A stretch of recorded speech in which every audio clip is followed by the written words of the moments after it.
xalqad hore waxa aynu ku soo falanqaynay qaabka reer galbeedku ay ula dhaqmaan addoonsiga iyo maantadan aynu joogno daafaha adduunka meelo ka mid ah addoonsigu weli inuu ka sii jiro weydiinta maanta inoo taallaana waxa ay ku saabsanaan doontaa islaamka iyo addoonsiga islaamku waxa uu yimi iyada oo ummaduhu ay ku sugan yihiin jaahiliyad indhala waxa ay kala haysteen diin la dhalan rogay iyo diin uu aadamuhu samaystay dabaqadaha bulshaduna waxa ay u kala qaybsanaayeen sayid keligii talis ah iyo addoon weyd ah oo gacanta ugu jira sayidkiisa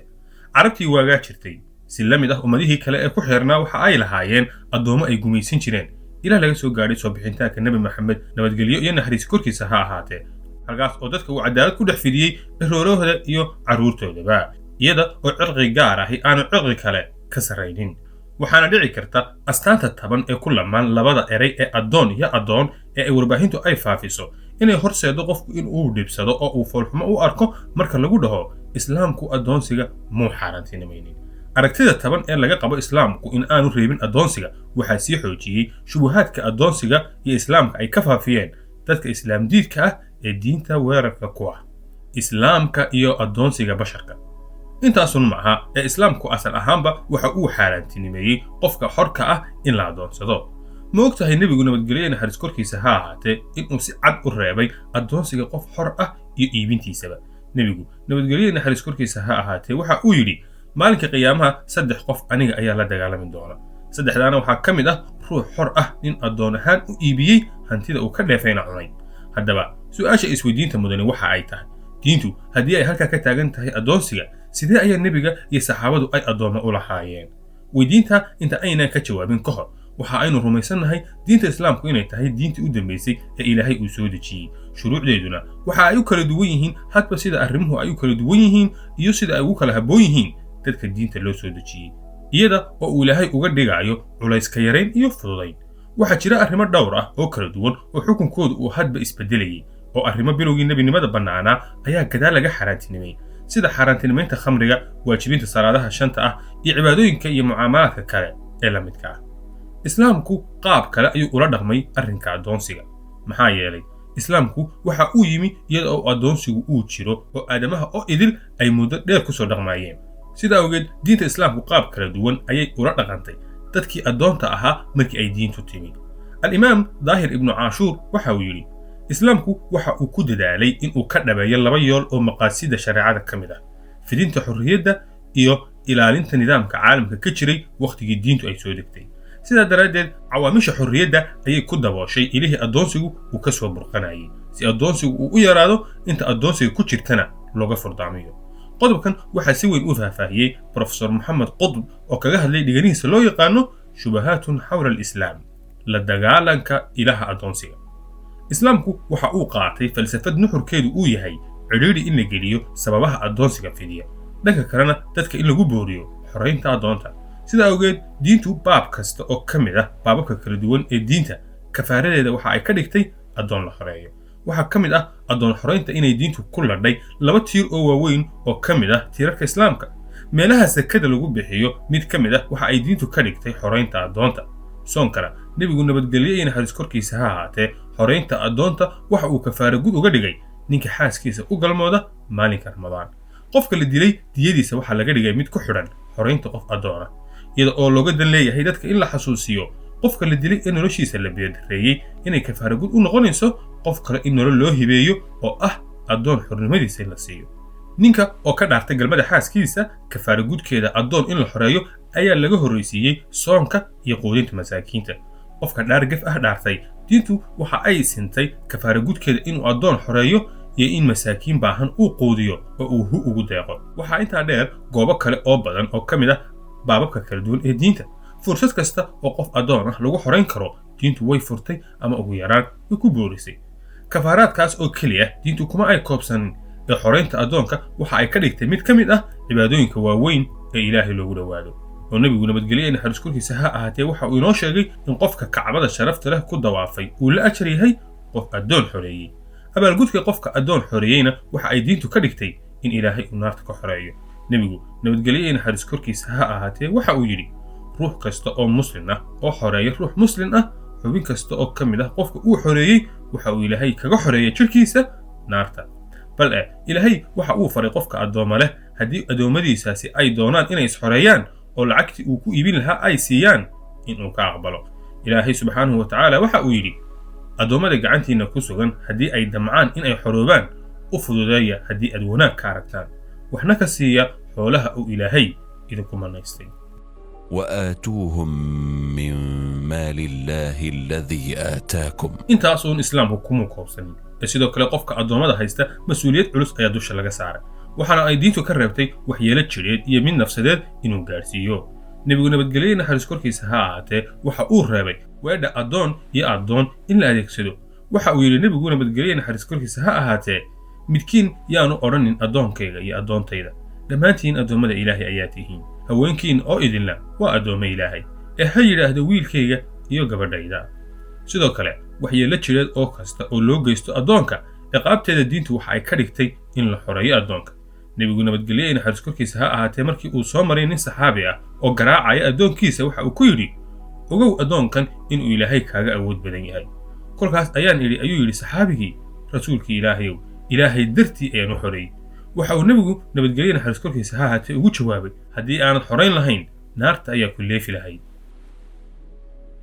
sidoo kale nebigu nabadgelye naxariis korkiisa ha ahaatee waxa uu reebay in loo diro hawl aanay karaynin. waxa uuna amar ku bixiyey dadka addoonsanaya dharka ay xidhaan kuwo la mid ah inay u xidhaan cuntada ay cunaanna cunto la mid ah in ay siiyaan. nebigu sala allahu calayhi wasallam waxa uu yidhi addoommadiinnu waa walaalihiin ilaahay ayaa gacantiinna hoos dhigay markaa qofkii walaalkii uu gacantiisa ku hoos jiro quudka uu quuto ha ku quudiyo huga uu xidhana ha huwiyo hana u dirina addoommadiinna hawl aanay tahlaynin haddii aad u dirtaanna gacan ku siiya.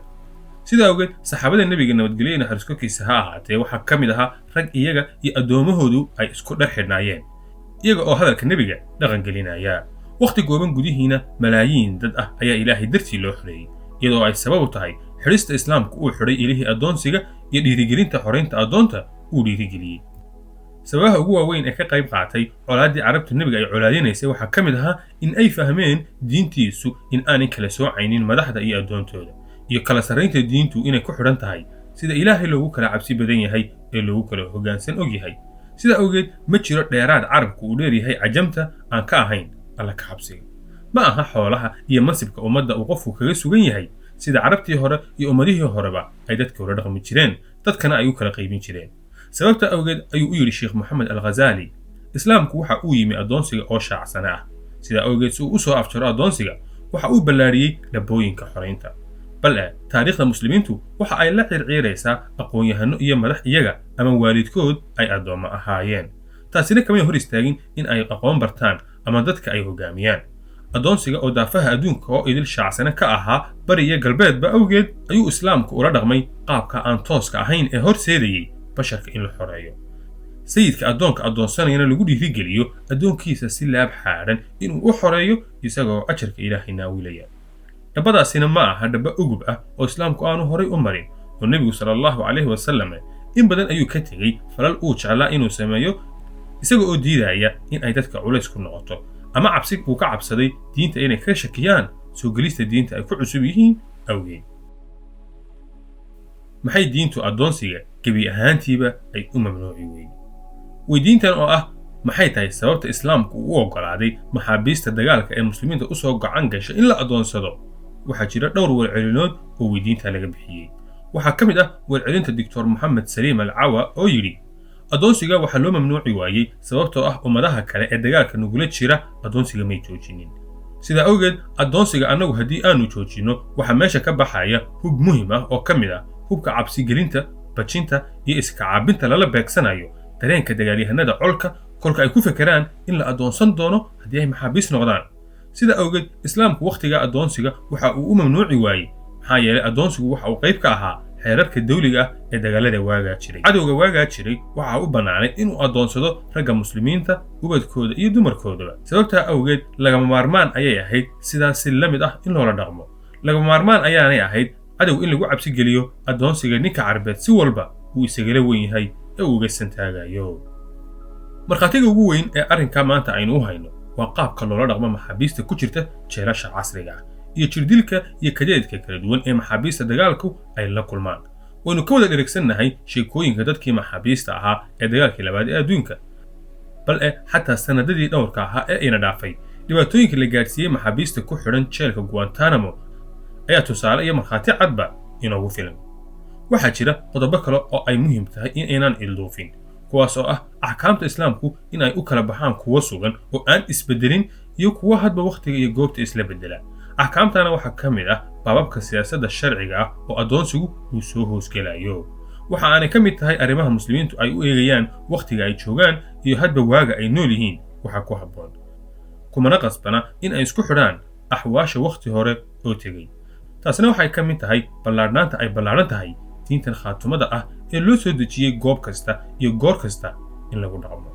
kolkaa bandhigaa kooban kadib ma rumaysan kartaa dhaqamadii addoonsiga ahaa ee ka jiray ilbaxnimooyinkii islaamka ka horreeyey iyo qaabka islaamku uu addoonsiga ula dhaqmay in ay siman yihiin? miyay quman tahay in la isbarbardhigo qaabka islaamku addoonsiga uu ula dhaqmay iyo waxa maskaxda dadka ku soo dhacaya marka ay addoonsiga maqlaan oo ah sayid addoonkiisa sibitoor la dhacaya ilaa uu ka geeriyoodo? Dr. Al-Awa waxa uu yidhi islaamku muu ikhtiraacin addoonsiga, muu sharciyeynin, mana u farin dadka in la addoonsado. islaamku waxa uu yimi iyada oo addoonsigu uu jiro. dadku waxa ay lahaayeen addoommo dhaqaalahooda uu ku qotomo. haddii dadkaasi ay dagaalamaanna kuwa jaba ayaa la addoonsan jiray. sidaa darteed si addoonsiga uu u joojiyo, islaamku waxa uu ballaariyey dhabbooyinka xoraynta, waana sababta addoonsigu uu ugu yaraaday meelo badan oo ka mid ah dhulkii islaamku uu galay, iyada oo aan dhib loo geysan bulshooyinkaas ama isaga oo islaamku aan dagaal la gelin bulshooyinka si uu ugu qanciyo in ay ka tanaasulaan fikradda aadamaha sooyaalkiisa oo idil ku lamaanay. waana waaqic aynu ka dheehan karno in uu socon karo ilaa yowmal qiyaamaha haba kala wajiyo duwanaadee. haddaba islaamku waxa uu ahaa ka ugu runta badan ee sida dhabta ah uga teliyey aayaha bini'aadamka, markii uu bilowgaba si waafi ah uga hadlay addoonsiga, si waaqici ahna uu u maareeyey. isaga oo daryeelaya xaaladaha kala duwan ee dadka ayuu dhanka kalena ku buuriyey bulshada si kasta oo suurtagal ah in addoonsiga ay uga tanaasulaan. waxa ay diintu mamnuucday wax kasta oo cadaalad darro ah oo lala beegsado nolosha aadamaha, sida uu ilaahay qur-aanka ku yidhi: يا أيها الناس إنا خلقناكم من ذكر وأنثى وجعلناكم شعوبا وقبائل لتعارفوا إن أكرمكم عند الله أتقاكم إن الله عليم خبير.